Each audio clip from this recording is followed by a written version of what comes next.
du message, c'est « Jésus est plus fort que les tempêtes ». Je ne sais pas si vous vivez des tempêtes, mais les tempêtes font partie de la vie. Et souvent, vous savez, on pense que quand on est chrétien, on n'aura plus de tempêtes. Mais je pense que quand on est chrétien, on a des tempêtes. Simplement. Et peut-être plus de tempêtes, on le verra. Mais ce qui est important, c'est que Jésus soit avec nous dans la barque. Amen. Ça, c'est important. Mais j'aimerais vous lire une petite histoire. Dans un livre, j'ai trouvé cela. Le titre, c'est Comme un chant d'oiseau, de Tony de Mello. Il raconte une histoire. Il est dit, un homme trouva un œuf d'aigle et le plaça dans un poulailler. L'aiglon vint au monde avec une couvée de poussins et poursuivit sa croissance avec eux. Se prenant pour un poulet, l'aigle ne cessa d'imiter le comportement des gallinacés qui l'entouraient. Il grattait la terre afin d'y trouver des vers et des insectes. Il gloussait et caquetait. Il battait des ailes, ne s'élevant qu'à quelques centimètres du sol. Les années passèrent et l'aigle devint très vieux. Un jour, il aperçut volant dans le ciel sans nuage un magnifique oiseau. Avec une grâce majestueuse, ce dernier se déplaçait, porté par les courants, agitant à peine ses puissantes ailes dorées. Le vieil aigle le regardait émerveillé. « Quel est cet oiseau » demanda-t-il. « C'est l'aigle, le roi des animaux, des oiseaux. » Ils lui répondirent ses compagnons. « Il appartient au ciel. Nous, nous appartenons à la terre. Nous sommes des poulets. » C'est ainsi que l'aigle, dans la certitude qu'il avait d'appartenir à la basse-cour, vécut et mourut comme un poulet. Voyez-vous, cette histoire, elle nous pose une question. Dans quel domaine de notre vie nous vivons comme des poulets, alors que nous sommes des aigles? Voyez-vous, cette histoire nous parle. En tout cas, moi, elle m'a parlé, parce que cet aigle qui est né avec des poulets, toute sa vie, c'est une histoire, mais toute sa vie, il vivait et il imitait les poulets. Jusqu'au jour où il a vu l'aigle, et il était trop tard. Il avait compris, là, que l'aigle, il volait. Il était au-dessus. Amen. Tout ça pour dire que nous qui sommes chrétiens, nous ne sommes pas de la terre, mais nous sommes du ciel. Amen. Et l'aigle qui vole dans le ciel, alors j'ai regardé un aigle, quels sont les prédateurs de l'aigle? C'est-à-dire, qui peut attaquer un aigle? Voyez-vous, j'ai trouvé qu'il n'y a que le corbeau. Il n'y a que le corbeau qui ose s'attaquer à l'aigle. Mais voyez-vous, comment est-ce que l'aigle fait pour se sortir de... Parce que le corbeau, il a son territoire et il veut garder son territoire. Alors si un aigle vient et il essaye de voler, de l'empêcher de voler, etc. Et comment est-ce que l'aigle se défend? Sa seule tactique, c'est de s'élever. Et à un moment donné, le corbeau ne peut plus l'atteindre. Voyez-vous, nous chrétiens, déjà, nous devons apprendre ou nous rappeler que nous ne sommes pas de la terre, même si nous y vivons. Et que le meilleur moyen de se défendre, c'est de s'élever auprès du Seigneur. Amen. Plus nos vies s'élèvent auprès du Seigneur, dans la présence de Dieu, moins l'ennemi peut nous toucher. Ça, c'est important. Dans 1 Jean chapitre 4, au verset 4, il est dit, 1 Jean 4, verset 4, dans Parole vivante, il est dit, vous, mes chers enfants, vous appartenez à Dieu. Amen. Vous appartenez à Dieu. Et vous avez la victoire sur ces esprits-là. Il parlait des prophètes qui avaient vraiment un esprit pour faire tomber. Et il dit, car celui qui vit en vous et qui agit au milieu de vous est plus puissant que le prince de ce monde qui les inspire. Amen. Jean dit, vous, mes chers enfants, vous appartenez à Dieu. Amen. Et l'aigle qui était dans cette basse-cour, il a appris à vivre comme les poulets. Moi, j'ai rien contre les poulets, hein. On n'a rien contre les poulets. Mais il a appris à vivre comme eux, parce qu'il n'avait pas compris qui il était. Et voyez-vous, le souci qu'on peut avoir, c'est que certains comprennent qui ils sont, mais simplement ils veulent vivre au-dessus des autres. L'aigle, il ne vit pas au-dessus des autres, il est simplement créé pour vivre comme il est. Et nous, chrétiens, nous devons simplement apprendre à vivre comme Dieu nous a créés. Pas au-dessus des autres, mais élevés. Amen. Élevés auprès du Seigneur. Vivre dans la grâce de Dieu, vivre avec la puissance de Dieu, vivre avec le secours de l'Éternel. Il est dit dans 1 Jean chapitre 2 au verset 16, 1 Jean 2 verset 16, en effet, tout ce qui fait partie du monde, les mauvais désirs de l'homme, livré à lui-même, la soif de voir et de posséder ce qui attire nos yeux, ainsi que l'orgueil inspiré par la richesse et la puissance, tout cela ne vient pas du Père, mais du monde. Les enfants de Dieu sont des gens qui ne vivent pas du monde. Amen. Ils vivent dans le monde, mais ils ne vivent pas du monde.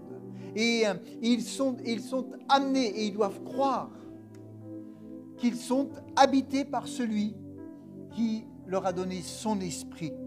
Dans Romains chapitre 8, au verset 11, toujours dans Parole vivante, il est dit, Romains 8, verset 11,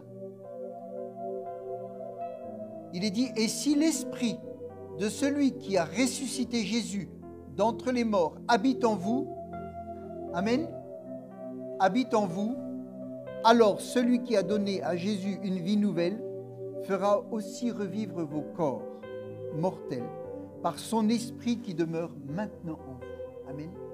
Et cette histoire vraiment, cette histoire-là de cet aigle qui n'a pas appris à voler, qui n'a pas su simplement parce que l'environnement dans lequel il vivait n'était pas son identité. Il est resté au sol. Il a vieilli au sol. Ça n'empêchait qu'il était un aigle. Nous, peuple de Dieu, nous devons tous les jours nous rappeler qui nous sommes. Amen. Et par qui nous avons été rachetés. Dans Philippiens, on peut lire ensemble dans Philippiens chapitre 2, verset 5. Et voyez-vous, Jésus qui était au-dessus de tout, qui avait toute la puissance, qui avait toute l'autorité, Jésus qui était Dieu, Jésus qui pouvait en un instant appeler les anges, qui pouvait faire reculer toute une armée qui était devant lui. Et il a simplement, il a dit un mot, il a dit « Je suis », ils sont tous tombés à la renverse. Il avait tous les pouvoirs. Mais la force de Jésus, ça a été son humilité. La force de Jésus, ça a été quand il est venu, tout le monde attendait à ce qu'il se montre comme un grand roi, qu'il fasse tout comme les grands de ce monde. Et il a fait exactement le contraire. Il était comme l'aigle,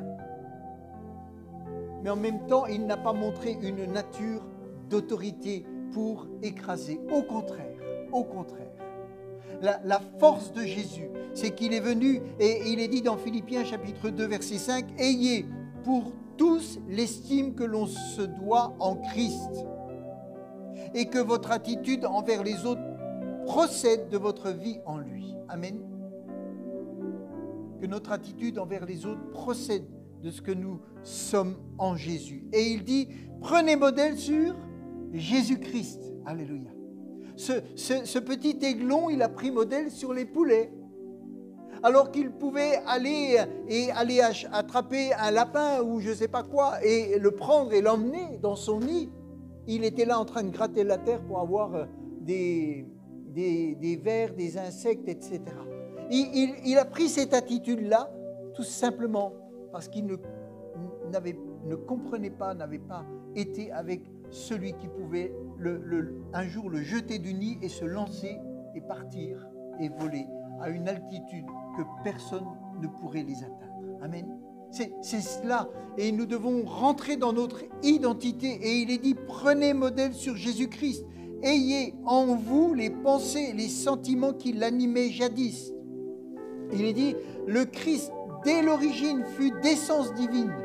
C'est-à-dire que dès l'origine, il était Dieu.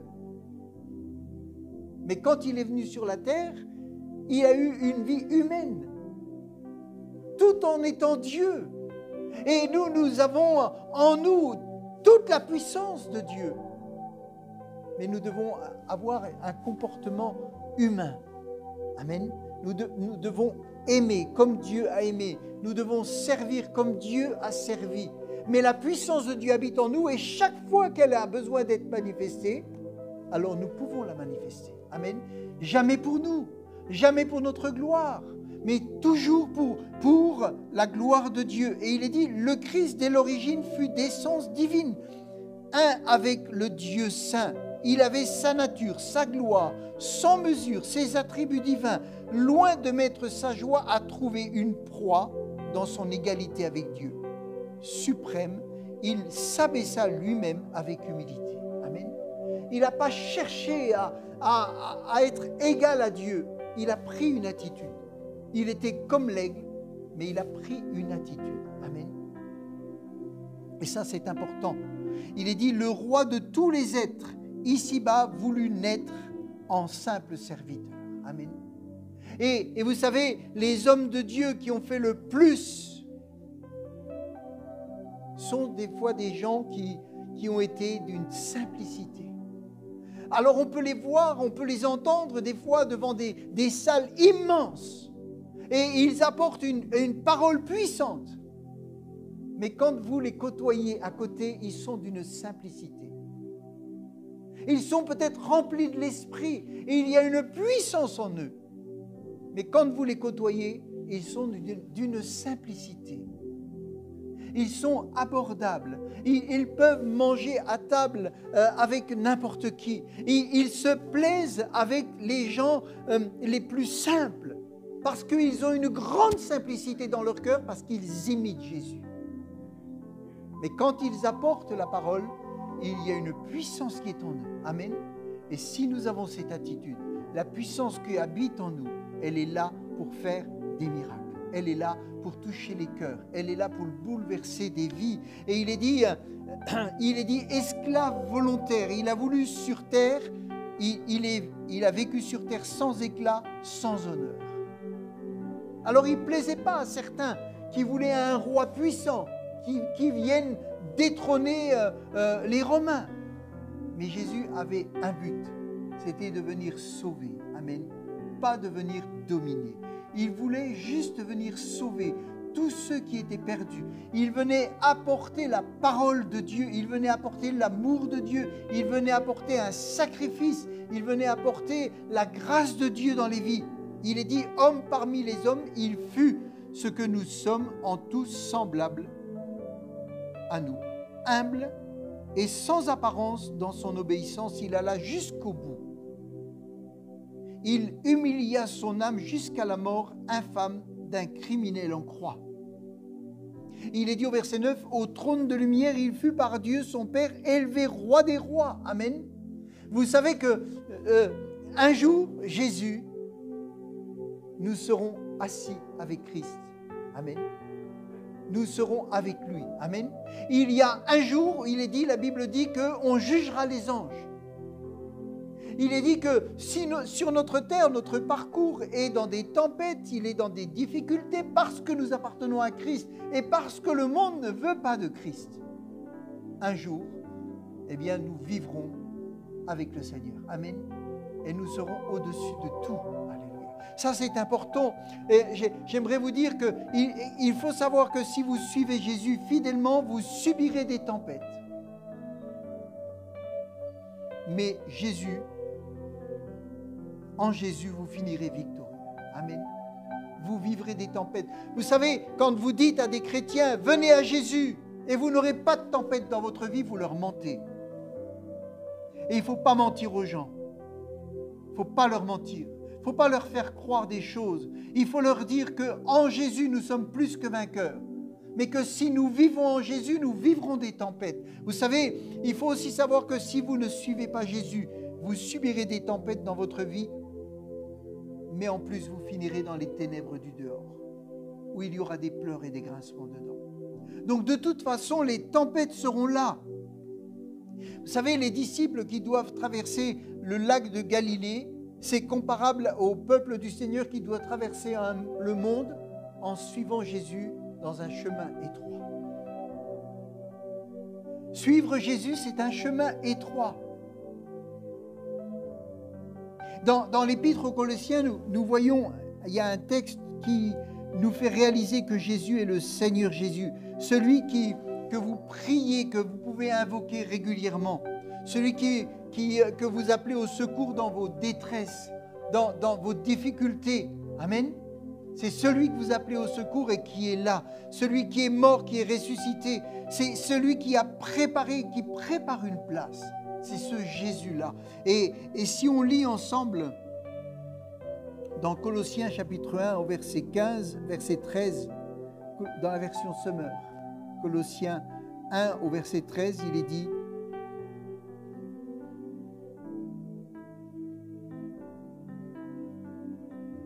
il nous a arrachés au pouvoir des ténèbres. Est-ce que vous le croyez? Des fois, on peut dire, oh là là, les ténèbres sont là. Il nous a arrachés au pouvoir des ténèbres. Nous ne nous sommes pas arrachés, mais il nous a arrachés au pouvoir des ténèbres et nous a fait passer dans le royaume de son Fils bien-aimé. Amen. Nous ne vivons pas dans la basse-cour parce que Christ nous a arrachés de cette terre et nous vivons au-dessus. Alléluia. Il est dit, étant unis à lui, nous sommes délivrés. Ce n'est pas nous serons délivrés. Nous sommes, c'est bien ce qu'il est dit. Étant unis à lui, nous sommes délivrés car nous avons reçu le pardon des péchés. Nous sommes délivrés. Amen. Et on a reçu le pardon des péchés. Peut-être qu'il y a des fautes que nous commettons, mais nous avons reçu le pardon des péchés, c'est-à-dire ce péché qui nous tenait esclaves, qui nous tenait en enfer déjà d'avance. Nous avons été arrachés à tout cela. Ce Fils, il est l'image du Dieu que nul ne voit. Il est le premier-né de toute création, car c'est en lui qu'ont été créées toutes choses, etc., etc. Il est lui-même bien avant toutes choses et tout subsiste en lui. Il est parlé de Jésus au verset 19, car c'est en lui que Dieu désire que toute plénitude ait sa demeure. Si pour nous il n'est pas possible d'approcher le Dieu Tout-Puissant, c'est-à-dire le Père, vous savez, les Hébreux, les Juifs, quand ils étaient devant le mont Sinaï, ils avaient une crainte parce qu'ils ne pouvaient pas s'approcher de Dieu. Celui qui s'approchait de Dieu mourait. En tout cas, Dieu était saint. Alors aujourd'hui, nous avons Jésus, amen, qui est Dieu. S'il n'est pas possible d'approcher et de voir Dieu, comment est-ce qu'on peut le connaître le mieux possible? C'est Jésus-Christ, amen. C'est en Jésus que nous pouvons le mieux connaître Dieu. C'est en étant proche de Jésus que nous serons proches du Dieu le Père. Amen. Parce que c'est lui qui nous a rapprochés du Père. Et c'est quelque chose de merveilleux. Et vous savez, les pièces, elles portent une effigie. Et nous, il est dit, tout comme les pièces de monnaie romaines portaient l'effigie de l'empereur, le Christ est l'empreinte de la personne du Père. Amen. Donc, quand nous sommes en lien avec Jésus, il porte l'empreinte du Père. Amen. Et nous pouvons être pleinement remplis de notre Dieu. Dans Romains, il est dit, l'homme est justifié par Christ. Amen. Dans 1 Corinthiens, il est enrichi en Christ. Dans 2 Corinthiens, il est consolé en Christ. Est-ce que vous avez besoin de consolation? Des fois, on en a besoin. Hein? Quand on est dans les tempêtes, on a besoin. Hein? Il est dit, dans 2 Corinthiens, il est consolé en Christ. Dans Galates, il est affranchi en Christ. Dans Éphésiens, il est vivifié en Christ. Dans Philippiens, il est joyeux en Christ. Et dans Colossiens, il est complet en Christ. Amen. Ce petit aiglon, s'il était né dans le nid de ses parents, il n'aurait pas eu la vie qu'il a eue. Il aurait eu la vie pour laquelle il était destiné. Amen. Et nous devons comprendre que nous sommes nés en Jésus, nés en Christ, et que notre vie ne peut pas être une vie de misère ou une vie de poulet. Comme ils lui ont dit, nous on est de la terre, mais l'aigle il est du ciel, lui. Et nous sommes du ciel. Amen. Nous sommes du ciel. Et vous savez, il y a des chrétiens qui vivent des souffrances. On va inviter porte ouverte ces gens qui nous parlent des églises persécutées. Et ça, vous savez, de temps en temps, ça fait du bien d'entendre ça. Parce que même si nous sommes appelés à être comme l'aigle, Christ est tout puissant. Mais je peux vous dire que quand il était sur la terre pour faire l'œuvre de son Père, il a vécu des choses terribles. Amen. Et le peuple de Dieu, peut-être pas ici, mais dans bien des pays, vit des choses terribles, simplement parce qu'il veut proclamer le nom de Jésus. Et nous, on est un peu déconnectés de tout ça. On est des fois déconnectés de la réalité. La souffrance pour le chrétien, ça peut rester une énigme. On se dit, mais pourquoi un chrétien est des fois dans des souffrances? Comment un Dieu si puissant peut-il permettre que son enfant soit atteint quelquefois par le mal? Si Dieu protège les siens, il ne leur épargne pas toujours les difficultés. La protection n'empêche pas la difficulté. Et si on vous dit que vous n'aurez pas de difficulté, on vous ment. Mais si on vous dit dans la difficulté, vous aurez la protection de Dieu, on vous dit la vérité. Amen. Ce qui est important, c'est d'avoir la protection de Dieu. Le chrétien le plus fidèle peut être atteint par l'épreuve, malgré une vie exemplaire. Paul a eu vraiment des souffrances, alors qu'il a eu une vie exemplaire. Il est dit qu'il a été frappé, battu. Il a été mis en prison. Et il a vécu des choses terribles à cause de Jésus. Il est même dit qu'il a eu une écharde dans la chair. Comment un Dieu si puissant, si aimant peut permettre cela? Est-ce que ça l'a fait tomber? Est-ce que ça l'a empêché de glorifier Dieu? Est-ce que ça l'a empêché de chanter un cantique la nuit dans une prison? Non, non, non. Est-ce que les chrétiens qui sont persécutés, qui n'ont pas ce qu'on a, sont moins bouillants que nous? Je peux vous dire qu'ils le sont plus. Souvent, bien plus. J'ai hâte que nos sœurs reviennent de Kinshasa et qu'elles nous racontent comment les gens vivent là-bas. On a des photos qui nous montrent comment ils vivent.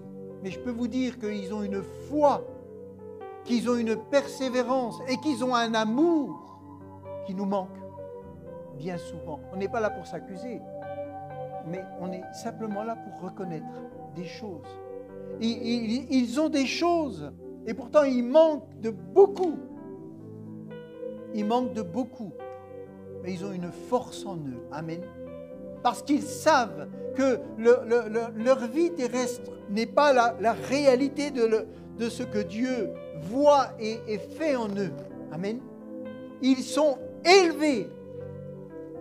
Ils sont élevés dans leur cœur parce qu'ils savent à qui ils appartiennent. Amen. Ça, c'est très important. À partir de Marc, chapitre 4, nous trouvons une série de textes qui nous montrent que Jésus est plus fort que les éléments qui nous dépassent. Et vous savez, dans notre vie, il y a beaucoup d'éléments qui nous dépassent. Les tempêtes nous dépassent. Des fois, les épreuves nous dépassent. Les maladies nous dépassent. Il y a beaucoup de choses qui peuvent nous dépasser.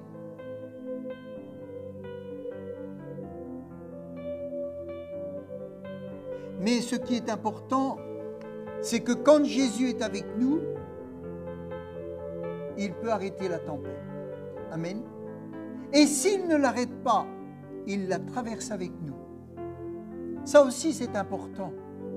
Il la traverse avec nous. Vous savez, suivre Jésus, c'est risquer la tempête.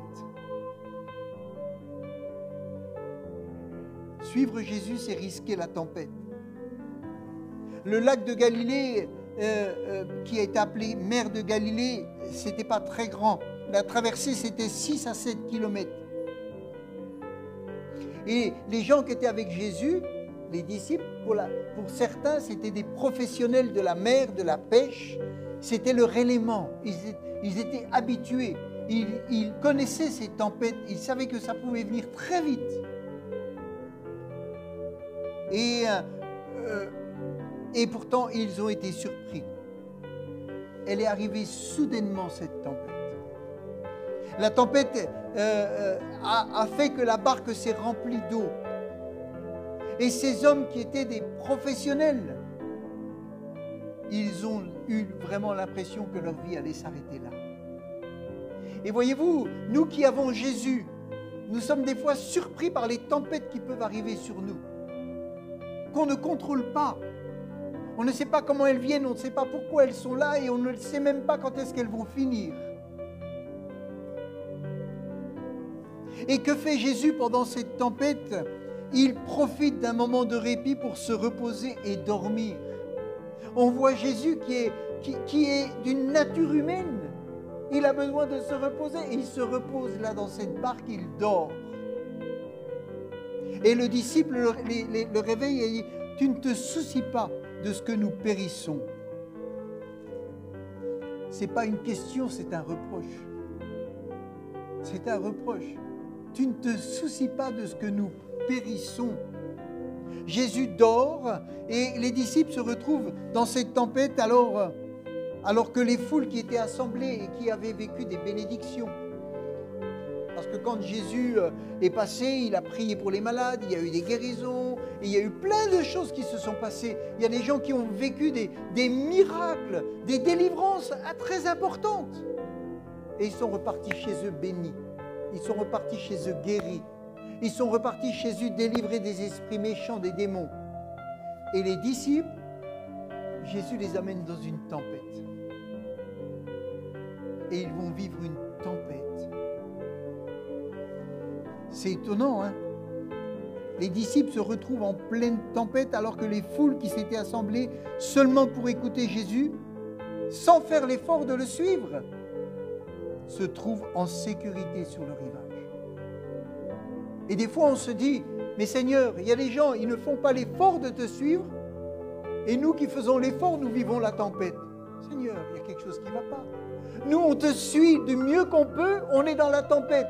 Et tous ceux que tu as bénis sur le rivage, ils ne vivent pas la tempête. Ils vivent simplement avec les bénédictions que tu leur as données. Pourquoi est-ce que nous devons vivre les tempêtes? Ben, je vais vous dire que ceux qui sortiront de la tempête seront plus forts que ceux qui l'auront évité. Si Jésus nous emmène dans une tempête, ce n'est pas parce qu'il ne nous aime pas. C'est parce qu'il veut nous fortifier dans la tempête. Et je peux vous dire que les disciples qui ont été dans la tempête ont eu à la fin une foi bien plus grande que ceux qui étaient sur le rivage. Parce que ceux qui étaient sur le rivage, ils ont vu Jésus bénir. Mais ceux qui étaient dans la tempête, ils ont vu Jésus parler à la tempête. Et ils ont compris que Jésus était celui qui avait une puissance sur tous les éléments. Amen. Alors je vais vous dire, quand on essaye d'éviter les tempêtes,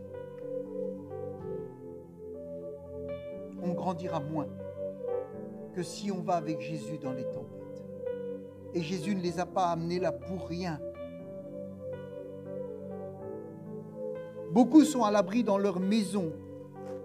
Ils ont vu la tempête derrière leurs fenêtres. Oh, ils ont dit, oh c'est beau, regarde la tempête. Et ils se disent, regardez-les dans la tempête. Mais Jésus était avec eux. Amen. Et leur foi a été puissamment fortifiée. Et ce sont ces gens qui ont vécu dans la tempête qui vont ensuite être ceux qui vont amener l'évangile plus fort, plus puissamment. Amen. Donc il faut comprendre que Dieu sait ce qu'il fait. Le Seigneur rappelle que le suivre n'est pas la voie la plus facile. Les disciples l'expérimentent, nous l'expérimentons. Suivre Jésus, ce n'est pas l'assurance que tout va aller toujours bien dans notre vie. Mais c'est l'assurance que la puissance de Dieu qui habite en nous nous amène l'autorité. Amen. L'autorité quand on prononce le nom de Jésus. Paul a prévenu Timothée, il a dit dans 2 Timothée 3, verset 12, « Or, tous ceux qui veulent vivre pieusement en Jésus-Christ seront,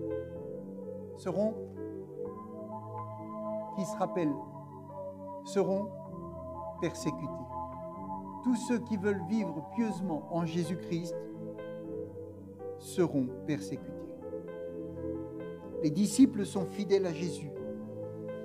Ce sont les seuls qui le suivent. Ils embarquent sur son ordre. Ils lui obéissent. Ils rament pendant que Jésus dort. Ils galèrent. Ils galèrent. Ils doivent pourtant affronter une tempête. Pourquoi Dieu permet cela? Pourquoi Dieu autorise un tel danger? Premièrement, il veut que la puissance de Dieu soit manifestée. Amen. Et puis, il veut surtout que les disciples prennent conscience d'un enseignement capital. C'est que le but de Dieu n'est pas le confort de ses enfants, mais leur croissance. Le but de Dieu, ce n'est pas le confort de ses enfants, mais leur croissance. Et notamment l'apprentissage de la confiance en Jésus. Oui, Dieu est là pour nous aider tous les jours. Mais son but, ce n'est pas que nous vivions dans un confort, mais c'est que nous vivions en croissance. Amen. Et la croissance se fait particulièrement dans les tempêtes. Amen. Celui qui reste en Christ dans les tempêtes en sort plus fort. On n'a pas envie d'aller dans les tempêtes. On n'a pas envie de voir notre barque se remplir d'eau. On n'a pas envie. On n'aime pas ça. On n'aime pas ça. Et pourtant, Jésus les amène dans cette tempête. Vous savez, il est difficile aujourd'hui de s'afficher comme chrétien dans le monde du travail ou à l'école. Suivre Jésus, c'est risquer la tempête. Suivre Jésus dans le monde aujourd'hui, en Europe, suivre Jésus, c'est risquer des tempêtes. Les autres risquent de se moquer de nous, de ne pas nous comprendre ou de mépriser notre foi. Quand les frères et sœurs viennent d'Afrique et ils disent là-bas, on donne une invitation, on a 1000 personnes dans un stade. Et nous, quand on donne 1000 invitations, si on a une personne, on est content. Il parle du Seigneur partout. Nous, on dit, Seigneur, remplis-moi de ton esprit. Seigneur, garde-moi. Seigneur, si je lui dis, qu'est-ce qui va se passer? Comment ça va se passer? C'est étonnant. Hein? Vous savez, être chrétien, c'est difficile de ne pas tricher aux examens. On perd une chance d'avoir une meilleure note parce qu'on est honnête. Et on risque d'avoir une tempête quand on a les résultats. Mais être fort, c'est ne pas tricher. Amen. C'est risquer la tempête. C'est risquer de ne dire que ce qu'on sait, ce qu'on a appris.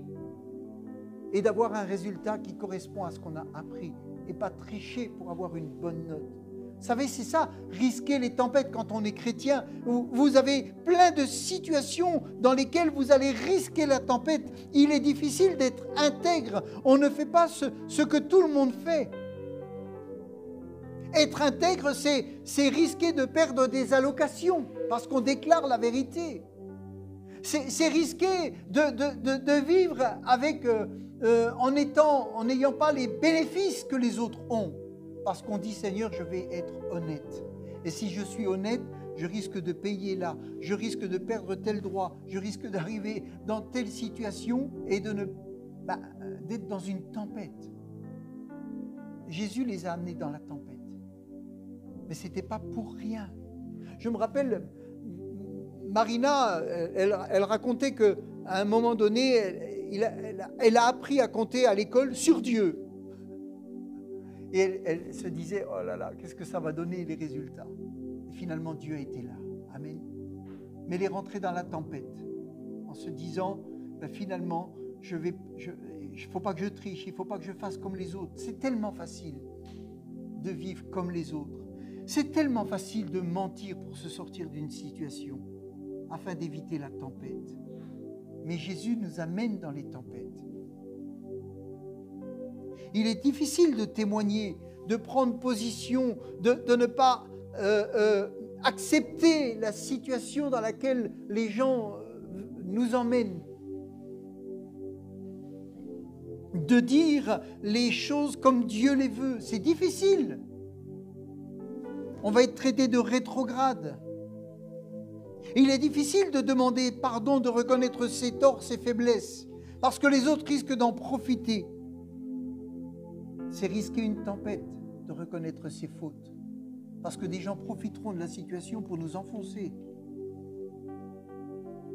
Rentrer dans la tempête, suivre Jésus dans la barque, c'était plus difficile que de rester avec une bénédiction que Dieu nous a donnée dans sa grâce.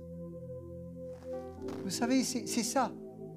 Il est difficile de ne pas mentir au risque d'avoir des problèmes. Aujourd'hui, combien de gens ne mentent pas au risque d'avoir des problèmes?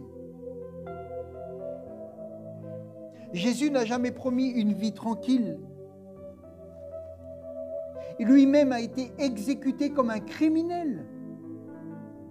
Et des chrétiens sont exécutés dans le monde comme des criminels, comme des voyous, simplement parce qu'ils ne plient pas le genou devant un dictateur. Ils prient pour lui, mais ils sont condamnés. Oh, les tempêtes, vous savez. Et j'aimerais vous dire aussi que ne nous attendons donc pas à un accueil triomphal lorsque nous annonçons vivre l'Évangile, ou même quand nous annonçons l'Évangile. Jésus a dit, si on ne veut pas de vous, secouez la poussière de vos pieds et partez. Vous savez, l'Évangile, il est souvent refusé. Mais grâce au Saint-Esprit, des gens sont touchés. Amen. Dieu peut appeler. Jésus rappelle à la fin de son sermon sur la montagne que la tempête touche tout le monde. Combien de fois, quand on a vu quelqu'un dans une tempête, on a dit, oh, celui-là, il ne doit pas bien marcher avec Dieu, s'il vit une tempête. Mais les disciples, ils ont vécu la tempête. Et ils marchaient avec Dieu. Amen. Ils marchaient avec Dieu. Il est dit dans Matthieu, chapitre 7, au verset 24,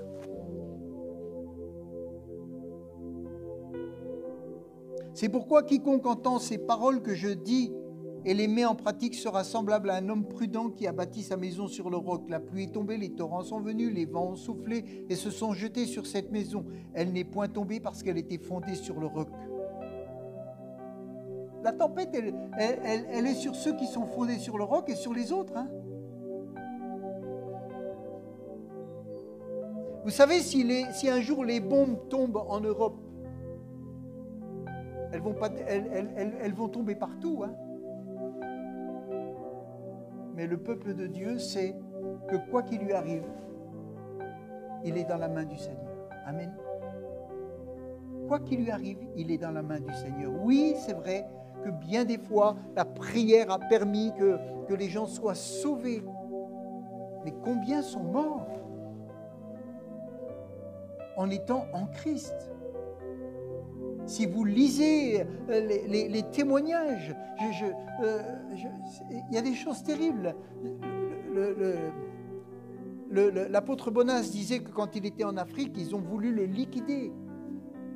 Et le garde du corps, il l'a retrouvé tué le matin devant sa porte, celui qui gardait la maison. Et il a eu la grâce de pouvoir sortir. C'est l'armée française qui est venue, après plusieurs jours, ils sont venus les sortir et les mettre dans un avion. Dieu les a gardés. Mais combien sont morts dans le service? Si vous lisez le livre de Yom Kippur, il dit combien de pasteurs sont morts devant leurs femmes, tués devant leurs femmes, parce qu'ils étaient pasteurs. Oh, vous savez, il faut vraiment réfléchir à tout cela. Parfois, Dieu calme la tempête qui atteint le croyant et parfois, il laisse la tempête se déchaîner et il calme son enfant dans la tempête. Amen. Ce qui est important, c'est que où Dieu arrête la tempête, où Dieu nous donne la force de la traverser. Amen. Mais ne croyez pas que les tempêtes, c'est quelque chose qui ne fait pas partie de la vie du croyant. Elles sont là. Amen. Je lisais dans un livre qu'un jour, un homme, le Seigneur lui dit, va, vends tout ce que tu as, donne-le aux pauvres. Et toi, pars dans le désert. C'est pas lui qui s'est mis ça dans la tête, hein. Mais c'est Dieu qui lui a dit, va, vends tout ce que tu as, donne-le aux pauvres et pars dans le désert. Et il est dit qu'il a vécu 20 ans dans le désert. 20 ans, il a vécu dans le désert. Et pendant ces 20 années-là, il a appris à écouter la voix de Dieu. Il a appris à contempler Dieu. Alors, bien sûr, il vivait peut-être avec des nomades, etc. Mais il a quitté le monde dans lequel il vivait. Et 20 ans après, le Seigneur lui a dit, maintenant, tu vas retourner. Et cet homme qui a vécu 20 ans dans le désert, pendant des années, il a été un homme puissant qui va servir Dieu. Des hommes d'État vont lui demander des conseils. Il va être là, il va être rempli et il va travailler pour Dieu. Puis au bout de quelques années, il est reparti dans le désert. Il a fait ce que Dieu lui a demandé. Il est reparti dans le désert et il a à nouveau vécu une vie avec Dieu, une vie de contemplation. Mais il avait fait ce que Dieu lui demandait. Amen. Et vous savez, dans notre vie, il y a ce qu'on veut faire pour Dieu et il y a faire ce que Dieu nous demande de faire. Et nous avons chacun quelque chose de différent à faire pour le Seigneur. Et ce qui est important, c'est vraiment d'être là où Dieu nous veut. Et si Dieu nous dit un jour, maintenant je te veux là, alors allons-y. Amen. Mais combien nous imaginons que ce que nous désirons, c'est ce que Dieu veut. Oui, Dieu des fois répond à nos désirs, il répond à notre demande, il répond à notre foi, il répond à notre zèle. Mais il faut aussi comprendre que Dieu a un plan pour nous. Amen. Et quand on est là où il nous veut, même s'il y a la tempête, où il nous calme, où il arrête la tempête. Mais il est avec nous. Amen. Et ça, c'est important. Ça, c'est important. Toujours croire que Dieu est avec nous. Amen. Et ne commençons pas à vivre comme des poulets si nous sommes des aigles. Amen. Et c'est pour ça que dans notre vie chrétienne, nous avons besoin de nous encourager les uns les autres. Et vraiment, celui qui a une parole de foi, qu'il la donne, qu'il encourage ceux qui sont dans la difficulté. Celui qui a vécu une épreuve, mais qui en est sorti vainqueur. Qu'il témoigne, amen, afin d'encourager ceux qui sont dans la difficulté, dans l'épreuve. Ça, c'est important, parce que cet aigle, ne voyant que des poulets, il a fini par vivre comme les poulets. Mais s'il avait été avec les aigles, il aurait vécu comme les aigles, parce qu'il était un aigle. Amen. Vous savez, des fois, on veut être ce qu'on n'est pas. Ça ne sert à rien. Mais ce que l'on est, on l'a lu au début. Amen. On est arraché, on est dans la main de Dieu. On a une puissance en nous. Le Saint-Esprit habite en nous, il travaille avec nous. Alors faisons vraiment, ayons un cœur qui recherche le Seigneur. Amen. Et ne cherchons pas à sortir de la barque pendant la tempête, mais parlons à notre Seigneur. Et disons-lui, Seigneur, toi, tu peux arrêter la tempête. Amen. Amen. Vous savez, quand c'était Jonas, il était prophète, il avait un appel, il entendait la voix de Dieu, et Dieu lui dit, tu vas aller à Ninive. Tu vas aller à Ninive. Et il va où? À Tarsis. Hein? Pourtant, il entendait la voix de Dieu, hein? Et il était prophète. Et il avait reçu un message et un appel. Mais il partait à Tarsis, alors qu'il devait aller à Ninive. Parce qu'à Ninive, c'était des gens méchants. À Ninive, c'était des gens violents. Et il n'avait pas envie que les gens de Ninive soient sauvés. Parce qu'ils avaient fait tellement de mal. Tellement de mal aux Hébreux, tellement de mal il avait fait. Alors il n'avait pas envie. Et il y a eu une tempête.